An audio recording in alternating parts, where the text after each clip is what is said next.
Elsie stood trembling at the foot of her sister's hospital bed, listening to the doctor give Doris and her husband distressing news.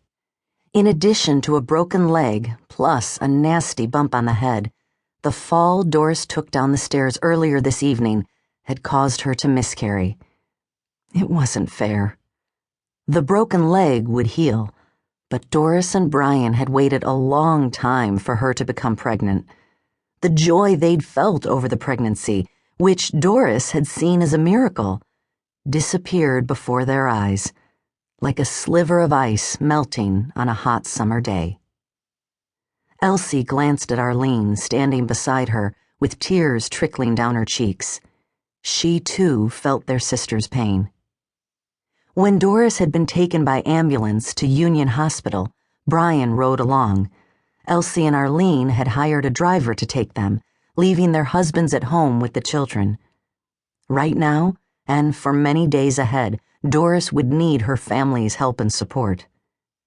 It hurt Elsie to hear her sister's anguished cries after the doctor left the room.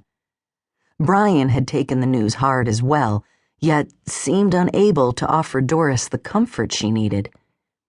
Even if sometime in the future Doris got pregnant again, she might never get over her loss.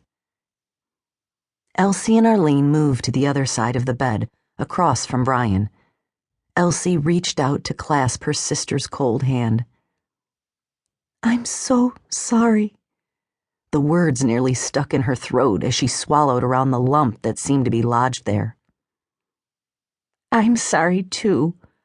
Arlene placed her hand on Doris's trembling shoulder. "Elsie and I will do everything we can to help you get through this." Doris just closed her eyes and continued to weep. Brian looked up at Elsie with a distant stare. "Would you mind leaving us alone for a while?" Elsie slowly nodded. Her body felt heavy as she let go of Doris's hand. As much as she wanted to remain at her sister's bedside, she understood Brian's request to be alone with his wife. This tragedy was something the two of them needed to deal with together, at least for the time being. Hopefully, Doris would eventually be more receptive to their sympathy. "We'll be in the waiting room if you need us." Arlene turned toward the door, and Elsie followed. They took seats in the waiting room down the hall. Dabbing at her tears, Arlene turned to Elsie with puffy eyes. "What if Doris never recovers emotionally from this? What if she's unable to conceive again?" "We must pray for her and try to think positive. If it's meant for Doris and Brian to have a Bopley, then it will happen in God's time."